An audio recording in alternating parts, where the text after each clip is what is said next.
Una de las personas más inquietas aquí en el municipio de Santa Ana. La gente está ocupada. Aquí, sin pelos en la lengua. Nosotros venimos a pasarla bien, a hacer un show. También soy muy rollero, o sea, me gusta hablar mucho. A veces de repente fui muy rebelde en la secundaria. ¿De veras? Tuve muchas cuestiones ahí. Yo te lo digo sinceramente, yo me quedé sorprendido. Que la secundaria no quisiera ni recordar, ¿no? Y decir, oye, pues hay una oportunidad de irme a Suecia. Yo no te veo. Ahí va la primera máscara, la primera careta, ¿no? Pues entendiste por qué, ¿no? Horripilante gusto que tienes por el Cruz Azul. No, que la paz y que se la pasa al gordo, y que no, hombre, que el manteca se le cayó y que no es todo el respeto para el campeón, ¿no? La gran parte de las iglesias eso busca. El mundo y la gente sepa que tuvo una excelente familia, unos excelentes padres, y este es el resultado del hijo que se... Dejarlo ahí porque a lo mejor luego salen otras cosas que no es cierto. Bienvenidos a un nuevo podcast, en esta ocasión con un tremendo amigo, una de las personas más inquietas aquí en el municipio de Santa Ana. Ahí lo hemos visto siempre movilizando a la juventud santanense, participativo en muchos ámbitos, en diferentes ámbitos. Ahorita vamos a adentrarnos un poco, que él nos platique, que él nos comparta un poco cómo ha sido esas ganas, ese ímpetu que le pone a todo lo que ha andado haciendo. Es un gusto para mí tener a Ramón Ruiz. Le batallamos un poquito ahí de... La agenda estaba ocupada, en la agenda de los dos para que pudieras estar aquí. Me da mucho gusto, Ramón, que hayas aceptado, y además de que has estado un poco ocupado, pues que hayas mostrado siempre esa disposición y sobre todo las ganas que tenías de, cuando te hice la invitación de participar. Me dio mucho gusto, o sea, la aceptación que tuviste de tu parte, te lo agradezco mucho. No, estos proyectos son bien positivos, mi Charlie, como... si me lo permites, sí, claro. Sí, para entrar más en confianza. Saludar a toda la gente que está viendo este podcast, que sigue tu trabajo. Yo lo sigo en lo personal. Cada vez está mejor, la verdad. Y esperamos contribuir, ser propositivos, y que esto pues se vaya desarrollando de la mejor manera. Aquí, sin pelos en la lengua. Como todo el tiempo nos ha gustado hablar, ¿no? De hecho, por eso el nombre, lo repito a veces en los demás podcasts, pero sí es sin caretas. Muchas veces...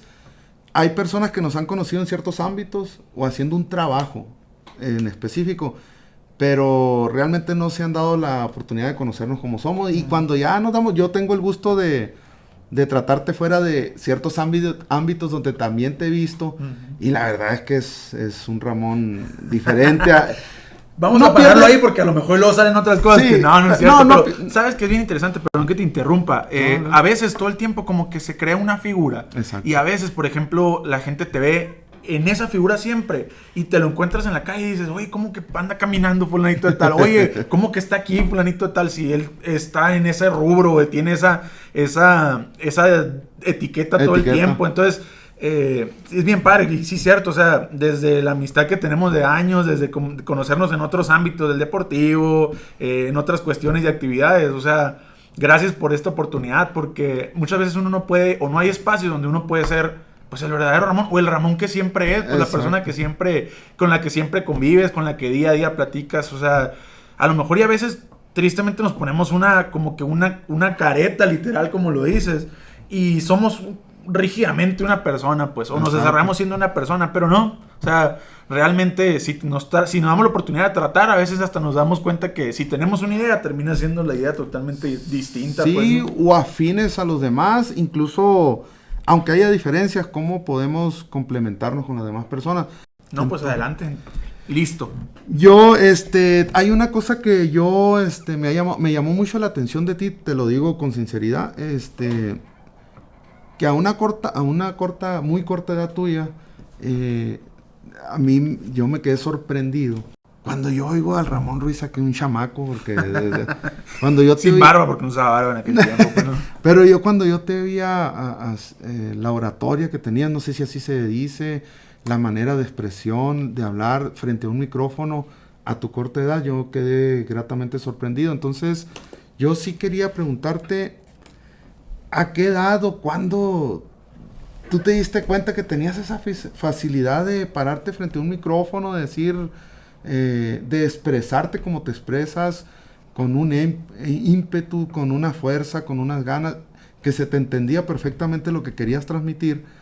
pero siendo aún tan joven. Yo te lo digo sinceramente, yo me quedé sorprendido. Dije, oye, qué bien habla este chavo. Y es que andan algunas anécdotas bien padres de todo ese proceso, porque cuando yo estaba en la primaria, fue la primera vez que yo me encontré con la oratoria. Okay. Porque para empezar, fue el primer muchachito de primero en aprenderse lo que era el juramento a la bandera, ¿no? Y para empezar ahí, pues ya era un punto, ¿no? Sí. Ya era como que mi arranque. Después participé, ya casi al salir de la primaria, participé en el concurso del diputado infantil por un día, donde te hacían aprenderte un speech ahí. Digo, nunca me imaginé que algún día me iba a ser un diputado, a lo mejor, no nomás por un día, pero ya me iba a tocar esa experiencia en lo personal, claro. Pues, ¿no? Y esas pruebitas que fui armando me fueron haciendo como que un morro con más facilidad. Ya también, por ejemplo, el leer literatura, el estar leyendo revistas, ¿por qué no cómics? Todo eso me fue dando también como que un cierto tipo de agilidad en estar viendo los libros, estar pensando en las palabras, a lo mejor leyendo en voz alta. Y todo eso me fue, como que se fue haciendo una bola de nieve y al final de cuentas pues hubo un resultado de que me gusta, o sea, también soy muy rollero, o sea, me gusta hablar mucho, a veces de repente veo la cara de las personas y digo, oye, ya los enfadeo, ya los mareé, pero sí, ese realmente ha sido como que un proceso desde muy morro, en empezar a entender y empezar a desarrollar esa oportunidad. Llega la prepa, porque la secundaria no quise ni recordarnos, porque tuve muchos problemitas ahí. ¿En qué aspecto? Pues mira, fui muy rebelde en la secundaria. ¿De veras? Tuve muchas cuestiones ahí, yo le echo la culpa a un gran amigo mío, Moisés. Si estás viendo esto, es tu culpa, nada, es cierto. No, sí, yo tuve ahí un paso por la secundaria poco complicado, gracias a Dios y a mis padres. Sí. Y fíjate que no, perdón también que yo no te veo. Ahí va la primera máscara, la primera careta, ¿no? Cayó la primera, ¿no? Sí, mira, me tocó estar, pues ser de los típicos en aquel tiempo, de los que se colaban, de los que se brincan la barda, o sea, no es un orgullo ni tampoco es un consejo, pero fue algo que es algo que te forma. Sí, a final de cuentas fue como que el cambio de ser un niño a ser un adolescente, el empezar a conocer más cosas, a tener más conocimientos, pues fue como que también esa parte. Ahora, hay situaciones que me forjaron a mí personalmente con esas experiencias, que me hicieron ser lo que soy ahora. Claro. Por ejemplo, yo recuerdo tanto una maestra de la secundaria, en tercero, que me decía, Ramón, me da tanta lástima verte, porque yo sé que en unos años vas a estar limpiando vidrios y me va a dar tanta lástima tener que darte una moneda. Por favor, mijito, agarra la onda. Y yo la miraba y decía, neta, maestra, neta, cállese. Pero después, en mi casa, ya entendía yo, o reflexionando, entendía yo que yo no me quería ver así, que yo no me quería ver, y no por el hecho de denostar a lo mejor esa labor, porque hay mucha gente que se gana su vida así, sino porque yo quería pues salir adelante, ser mejor, poderme desarrollar profesionalmente, mentalmente mejor y aspirar a algo más. Entonces, todas esas cosas como que me fueron metiendo un chip de que pues tú tienes que dedicarte, claro, no puedes predestinarte a lo que la gente piensa de ti, no puedes decir, pues es que ellos piensan eso de mí, yo voy a hacer eso. Cuando llego a la preparatoria, como que llega todavía esa aptitud en mí, esa actitud en mí de ser el rebelde, de ser el yo las puedo, de ser el ya sabes, ahí, en esa actitud. Y recuerdo que mi primer semestre de la preparatoria reprobé 2 materias. Y cuando reprobé esas 2 materias, recuerdo muy bien a mi papá. Mi papá platicó mucho conmigo, habló mucho conmigo. Y mi mamá también. Fueron ahí los que como que me orillaron a detenerte. Que, ¿sabes qué, mijito? Ya pasó la secundaria. Mira cómo saliste, mira cómo pudiste sacar la secundaria. Pues ponte las pilas. Bueno, eso, y además encontré un empleo en un negocio de aquí de Santana en el invierno para poder pagar las materias que había reprobado. Sí, pues me dijeron, obviamente, a ver, ¿te gusta andar de chilo así descuidando? Órale, pues para que veas lo que cuesta. Y ahí también me di cuenta que lo que cuesta realmente ganarse el dinero, lo que cuesta realmente el poder llevar sustento a la casa. Y yo dije, pues no lo voy a seguir haciendo, voy a corregirme. Y fíjate, pasé de un extremo al otro, porque el siguiente semestre me traje el primer lugar del grupo de las calificaciones. O sea, de un semestre ser el que me había reprobado 2, el problemático, a otro semestre tener un reconocimiento en mi casa. Fíjate que yo te preguntaría, ¿a qué le atribuyes tú que dijiste, yo la rompo, yo me voy a dedicar? O no sé, yo sé que fueron una serie de cosas, ¿no? Las que te fueron sucediendo que dijiste tú, ya hasta aquí llegué, ya estoy tocando fondo, ahora es echarle ganas. Pero ¿a qué tú, Ramón Ruiz, a qué le atribuyes tú que dijiste, desde que entre, voy a hacer otro? Fueron 2 puntos muy claves en eso que me comentas. El primero fue la ayuda de mi familia totalmente. En ese tiempo, la que hoy es mi esposa, comenzamos una relación. De hecho, estamos a punto de cumplir aniversario de novios, el 15 de septiembre. Ella, con mis papás, como que fueron entrando más en el lado razonable mío y decirme, oye, o sea, todo esto es un paso para ti. Mis padres no pudieron estudiar, ellos desde jóvenes trabajan, por circunstancias de la vida fue lo que les tocó vivir. Y ellos me decían, yo no quiero esto para ti, yo no quiero esto para ti, yo no quiero esta situación, yo viví esto, yo pasé lo otro. Y todo eso como que fue entrando ya en el punto de vista donde ya pasas de ser un adolescente a un joven, donde empiezas a abrir tu mente a otras cosas. Y yo decía, no, tienes razón, mis papás me lo dicen por algo. Y el otro punto fueron totalmente mis maestros de la prepa. O sea, yo en la preparatoria contaba los maestros que puedo decir algo negativo de ellos. Todos los demás, desde el lado de vista académico, desde el punto de vista personal, muy, no sé si sea con todos, yo no puedo hablar por todos, yo hablo por lo que me tocó pasar a mí.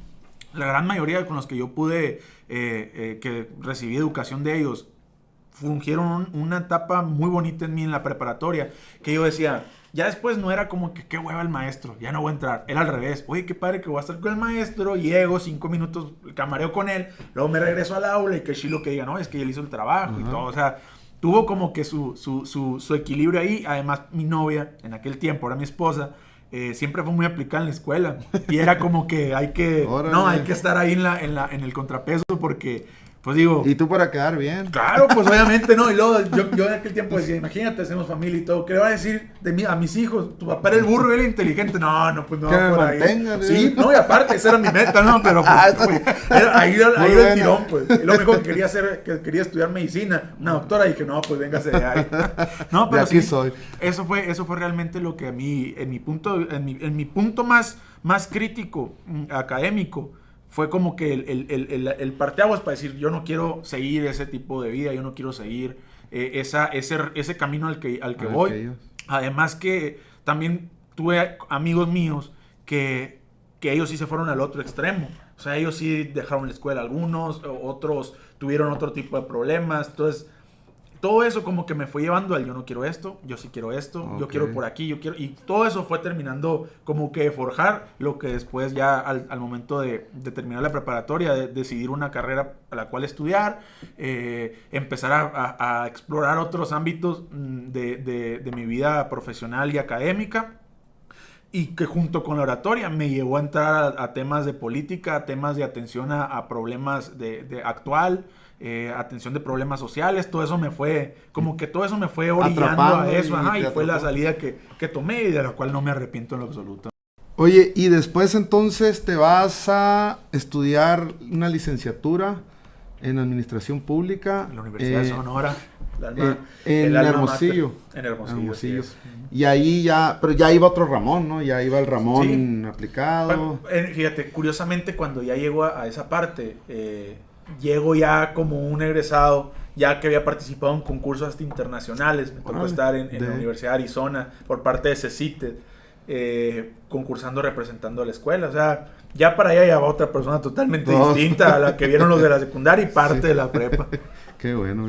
¿Fue la participación tuya en CECITE? Fíjate que llegó una convocatoria a la escuela nueva, ya en otras partes como Hermosillo, Nogales y mayormente Hermosillo. Esa convocatoria ya tenía años funcionando.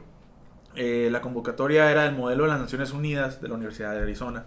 Este modelo ampliaba seleccionar alumnos que tuvieran facilidad de palabra, que tuvieran...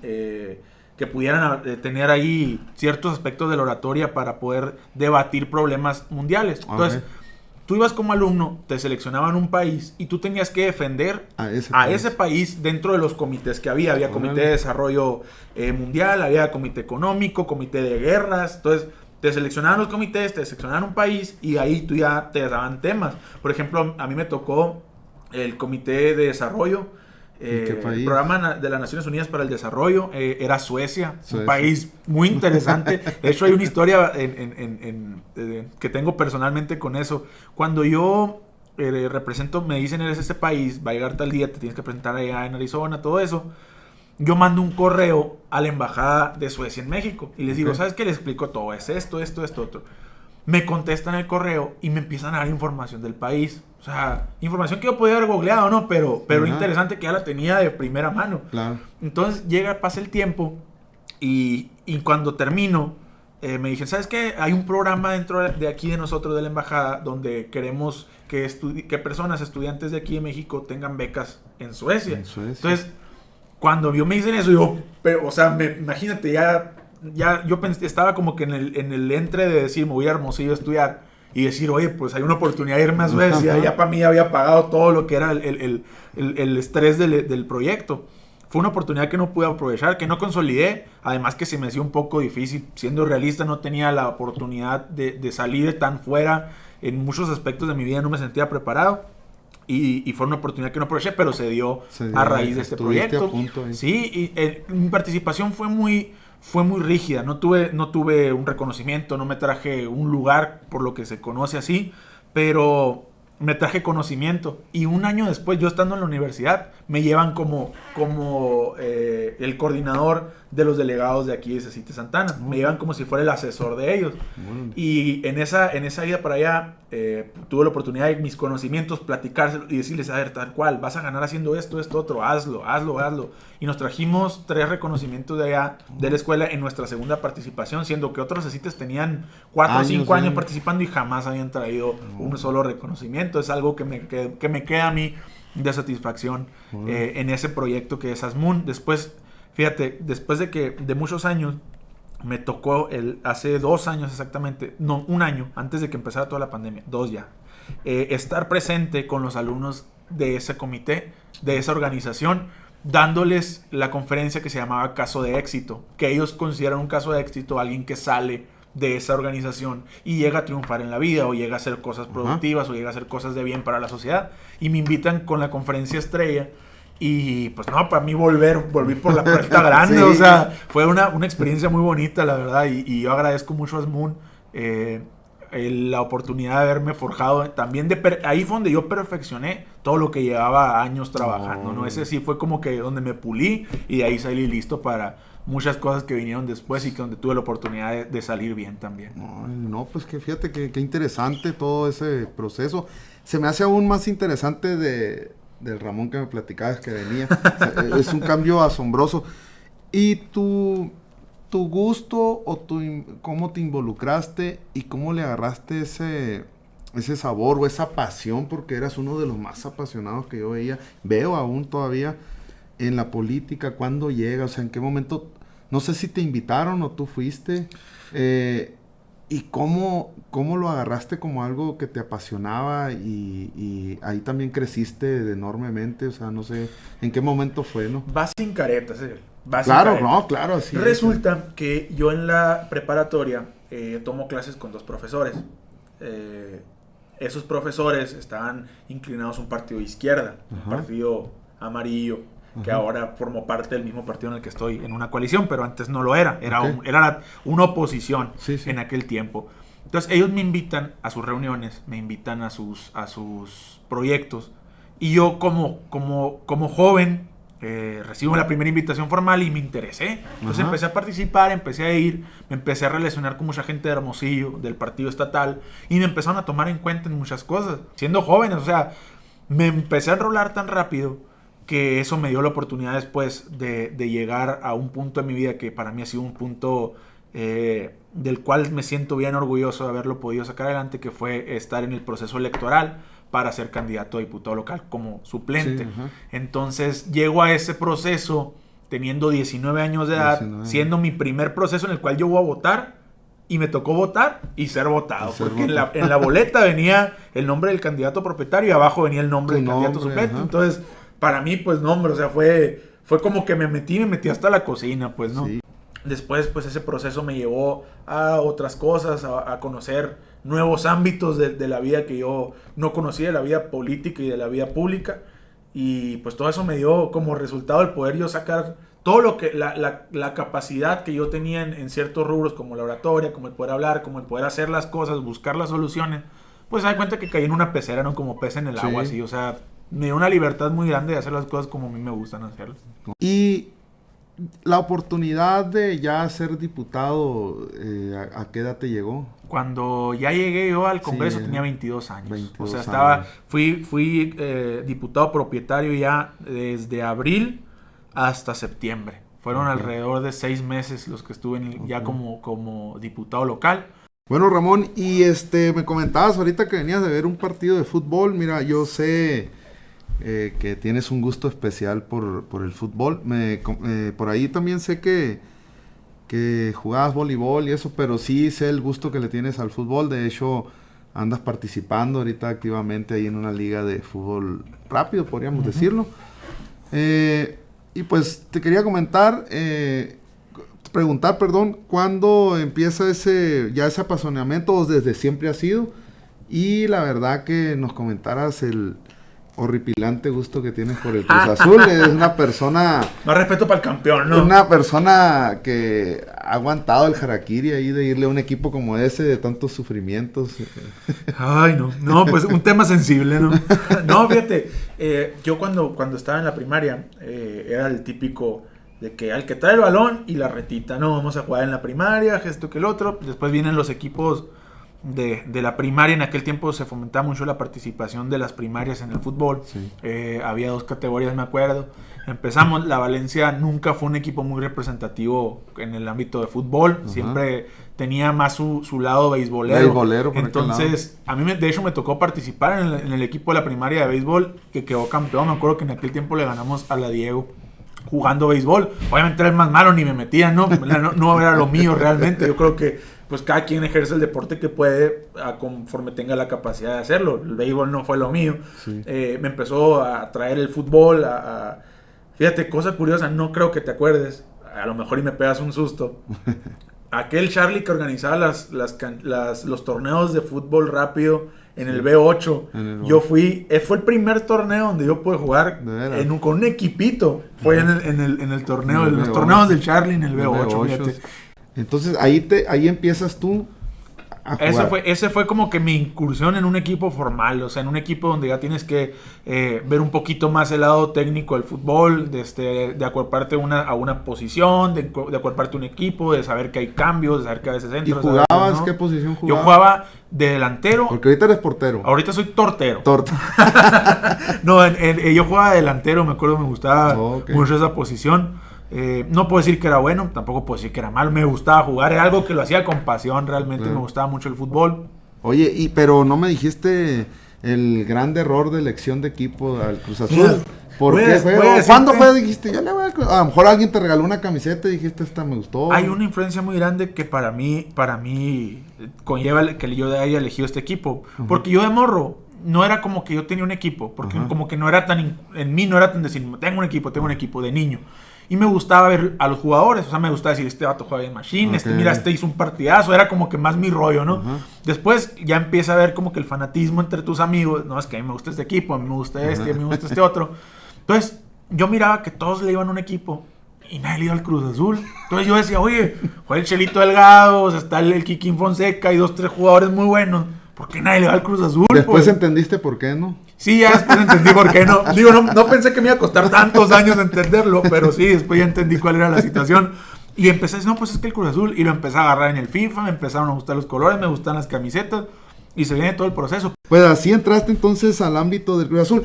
Y hay un tema que a mí me impresionaron nunca, de tu habilidad para expresarte, para hablar en público.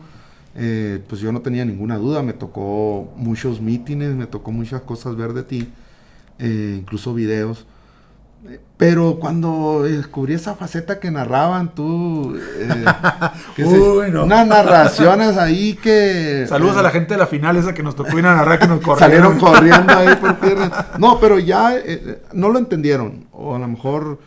El ir perdiendo, Sí, se entiende. Yo la verdad, pero, en lo personal lo entiendo. Sabes que la gente se molestó el que no hayan seguido, pues, o sea, era más el apoyo, pero también yo entendí esa forma de ustedes decir, bueno, nosotros venimos a pasarla bien, a hacer un show, mejor nos vamos, nos retiramos si estamos incomodando. ¿Cuándo se pusieron, imagino pues viendo un juego, se reían de la manera en que narran estas personas, pero cuándo surgió eso de irlos imitando, de ir haciendo todo ese show, o dónde, y cuándo ya se animan a hacerlo en público, ¿no? Es que mira, está bien curioso. Quiero primero iniciar ese proceso de cómo lo empezamos a hacer. Nosotros jugamos mucho un videojuego que es por teléfono, donde ahí se ha ido haciendo como que mucha moda el hecho de que gente transmita en Facebook que está jugando, cómo juega, que a lo mejor castee, que es lo que se hace realmente, castear los juegos. Entonces tú vas narrando. Antes, cuando recién empezó ese boom, nosotros jugábamos normalito y prendíamos los micrófonos para intercomunicarnos y de repente hacíamos, no, pues aquí estamos en la transmisión en vivo, fulanita tal, y que gracias a los 4,000 que nos están viendo y que esto y que otro.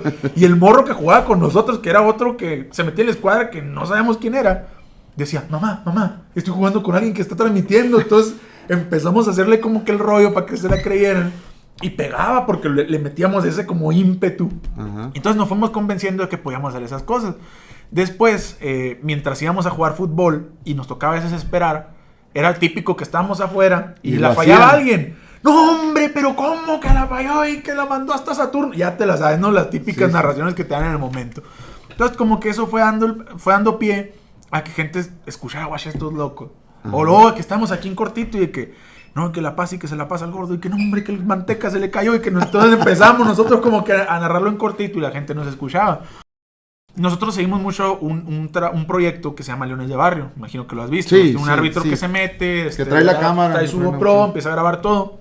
Entonces, yo me he dado cuenta en Leones de Barrio que hay ligas donde narran los partidos. Normalmente cuando narran los partidos son televisoras donde los jugadores no escuchan lo que se está transmitiendo en vivo, okay, o lo que se está transmitiendo más bien. Entonces, como hay esa dualidad, pues los jugadores no se desconcentran, no nada. Pero en Leones de Barrio sí hay ligas donde hay una bocina y un loco gritando y que esto y que el otro para animar a la gente, para hacerlo más emocionante, más emotivo. Entonces llega esta oportunidad, decimos que sí, pues no nos costó nada, vamos a divertirnos, nos invitan, aceptamos. Llegamos al lugar, empezamos a hacer nuestro jale y todo iba muy bien hasta que pasa que le meten un gol al equipo. Entonces empieza que la botana, que la carrilla y ya lo que tú estuviste presente nos pero empiezan a calentar a mí me los tocó la final con el Félix y ahí fue un boom. Ahí sí, fue pero espectáculo. Ahí sí fue entendido ese humor. Y ya en la otra, pues sí se sintió un equipo ahí, Pero no, como te digo, la gente fue de, ay, pues ¿por qué no los quitan? Si... Es que realmente es pensado para eso, pues. Fue más el ambiente para que la gente disfrutara, para poderlo hacer un poquito más familiar, o sea, no dijimos una sola grosería por el micrófono, no insultamos a nadie, o sea, era más en el ámbito de hacer que la gente disfrutara aún más el partido. Y el tema se me ha hecho veo yo, ¿no? Que es muy importante para ustedes en la convivencia y en a lo mejor esa pasión o en esa cosa, hermandad que tienen. El tema de la iglesia, ¿qué tan importante es para ustedes, para ti, para tu familia? Como te digo, yo sé que tienen un equipo del centro, ¿no? De la iglesia que tienen. Y aparte de las ganas que le echan al fútbol, que ahorita ya hablamos mucho de ese tema, veo yo una camaradería, ¿no? Que se dice, una unión, mucha hermandad, se dan carrilla y eso, pero hay una unión ahí como parte de la iglesia, como parte, no sé, de esos principios, esos valores que tienen. Se me hace muy importante. Yo no me meto mucho a los temas, tú sabes que son temas muy delicados, complicados, que cada quien tiene su percepción o que cada quien defiende la ideología en religión que tiene. Pero sí, yo, de hecho, yo pertenezco a otra religión, ¿no? Pero yo sí, la verdad, veo eso. Tengo mucha amistad con muchos de los que van a la iglesia que tú vas o a esa religión que llevas, y veo esa unión que hay, más allá de lo que lleve el culto, no sé cómo se le llame, perdóname. Veo que aparte, afuera, sigue habiendo esa amistad y esa hermandad, ¿no? Entonces, sí quisiera que me platicaras un poco qué tan importante para ustedes todo eso, ¿no? No, fíjate que es que realmente todo eso ha basado una amistad porque desde que yo tengo uso de razón hemos visto las mismas caras en cuanto a la amistad que tenemos, pues o sea, desde niños, muchos de los jóvenes que están y que ya no están, seguimos siendo amigos porque nuestra amistad inició en la iglesia. Pero yo creo que las religiones tienen su punto bueno en el ámbito de que forman buenos ciudadanos a base de valores espirituales. También se puede, pues imagino que la gran parte de las iglesias eso busca. O sea, busca fomentar arreglo a temas sociales basados en un tema espiritual, y eso es algo que abona a la sociedad. Es algo que también genera resultados a problemas que tiene la sociedad. Y sabes que todo eso a mí me ha... Hablando un poquito del lado del tema espiritual de iglesia al lado social, me ha servido mucho porque trato de ser como que esa persona, como que no ser una persona aquí y otra persona acá, tratar de ser una persona única con valores que se pueden forjar tanto en la casa como en el tema espiritual. Y eso, pues, obviamente yo siempre he señalado que no define más a una persona. Una persona no se define por su religión, sino por lo que ella hace. Sus acciones son los que nos definen a final de cuentas. El tema de tu familia, Ramón, pues ya como comentabas, pues tu novia desde muy chamacos, ¿no? Sí, vamos a cumplir 10 años ya, ¿no? Fíjate, que aguante, ¿no? Qué bárbaro. No sé si decirlo por mí o decirlo por ella, ¿no? Pues es obvio. No, pero sí, seguí yo ahí, lo emotivo, o esa felicidad que mostraban en el momento cuando fue su boda. Ahí he seguido a veces que me toca ver tus redes y todo eso, y veo esa comunicación o esa afinidad que tienen los dos en muchas cosas. Entonces se nota, ¿no? Se palpa para la gente que estamos fuera o que los conocemos. Entonces, nada más preguntarte, pues, qué tan importante es para ti, cómo ha sido ahora ese proceso, ¿no? También de ya tener una familia, del compromiso que conlleva todo eso, ¿no? Fíjate que fue un proceso bien importante en mi vida, porque así como pasaron cosas buenas en el ámbito político, me pasaron cosas de aprendizaje, porque no puedo decir que fueron cosas malas, fueron experiencias. Y ese tipo de acciones se terminó metiendo tanto que empezó a afectar mi vida privada, mis temas personales. Por ejemplo, nosotros teníamos programada la boda para una fecha, y por cuestiones de esa índole tuvimos que postergarla. Y a su tiempo fue difícil, pero yo soy una persona que cree en Dios. Yo creo que todo el tiempo, sus tiempos son los tiempos perfectos. Y aprendimos a disfrutar mucho ese proceso para poder casarnos. Y verás que, curado, yo siento que tomé la decisión correcta. O sea, ella para mí es mi soporte.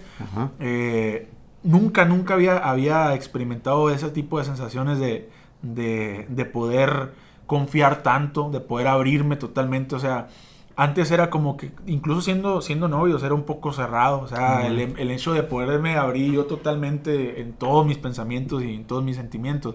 Y ahora que lo hago con ella, o sea, que tengo esa libertad, me siento muy bien, y por eso digo que siento que es la mejor sensación. Y ahora que ella está esperando, que está embarazada. Sí, me comentabas. No, hombre, eso para mí, este proceso ha sido bien divertido, porque curiosamente todos mis amigos, la gran mayoría ya son papás. Y yo era el tío de veras, aunque no eran mis sobrinos de sangre. Yo llegaba y todavía hasta la fecha llego, juego con ellos, que te compro, que esto y que el otro. Y todo el tiempo, oye, como que te estás tardando, ¿no? O ya se te antoja, ¿verdad? Y era como que, sí, pues no, pues sí, se me antoja. Y ahora que estamos viviendo este proceso, lo disfruto demasiado. O sea, el poder ir a cada mes a verlo, los ultrasonidos y todo, para mí es lo mejor. De hecho, pues obviamente justificadísimo, pero fue la causa de que se pospusiera lo de este podcast, ¿no? Porque teníamos ahí. Justificadísimo, no hay nada más gracias. Importante que eso. Y otra cosa es, por ejemplo, te quería decir yo nada más, o sea, que es COVID. O sea, tu hijo... que viene en la generación. Aprovechaste el COVID, va, que todo... No, en la cuarentena, pues, ¿qué más hacíamos? ¿No? Ver el Cruz Azul campeón y... Fíjate, ya para terminar, ha estado muy interesante y muy agradable la plática. Yo veía en tus... lo tengo muy presente en tus tiempos muy buenos, en tus oratorias, en tus discursos y todo eso. ¿Con qué emoción la mirada de tu madre cuando estabas hablando? Y con qué emoción cuando tú bajabas, que yo creo que era el primer abrazo que dabas. Te lo digo yo porque me tocó vivirlo varias veces. ahorita hablaste muy bien también de tu papá como ejemplo y todo eso.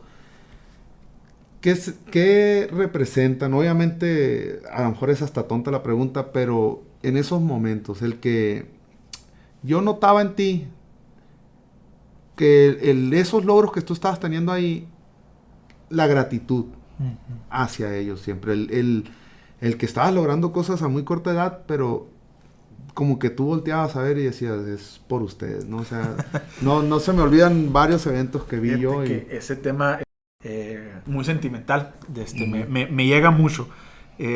Cuando tengo mi primera oportunidad ante un meeting grande, porque incluso cuando llego al tema político me tocaba hablar en micro reuniones, en eventos pequeños.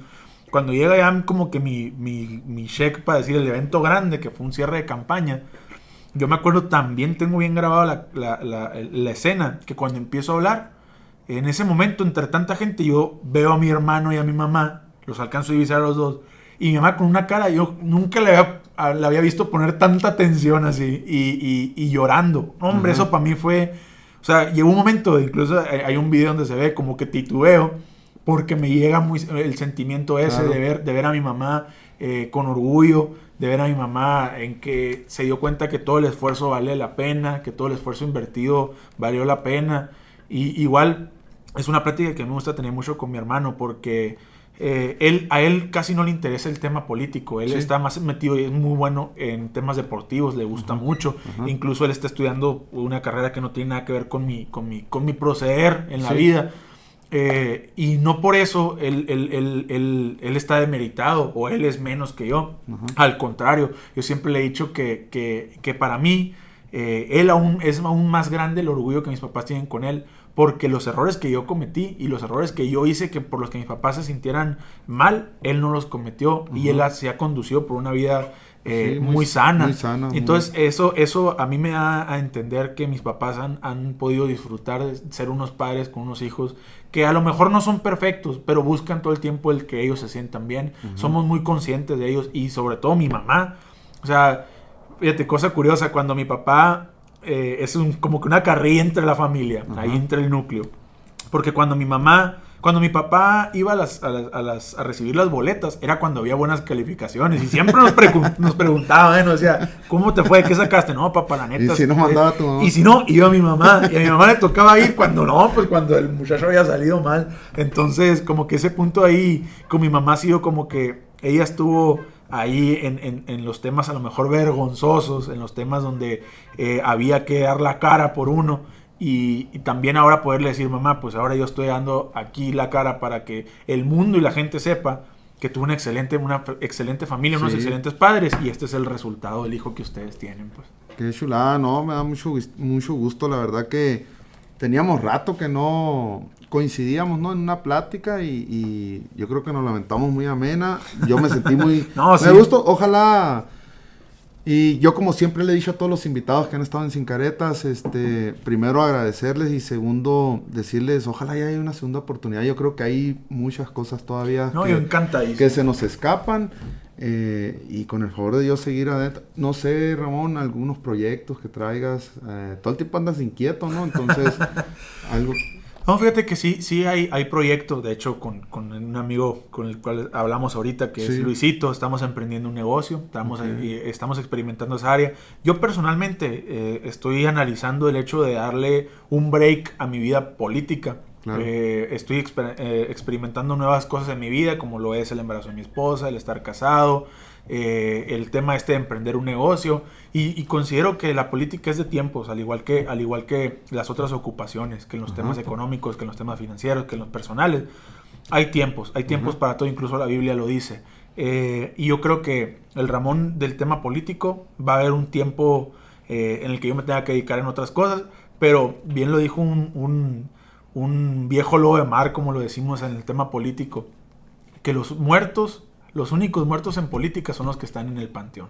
Y a veces ni en el panteón. Entonces, yo voy a seguir interesado en los temas públicos, en los temas políticos, pero en sí lo personal ahorita es lo que más me llama a dedicarle tiempo, a dedicarle atención, que es el tema de este negocio que estamos por emprender, y sobre todo que es lo más importante para mí ahorita, que es mi familia. Perfecto, pues yo creo que como ha sido tu trayectoria. Yo creo que vas a tener mucho éxito. Igual ahí vamos a seguir dándonos guerra ahí. No, y cuando se venga la segunda parte, yo encantado claro, aprovechar este espacio para felicitarte.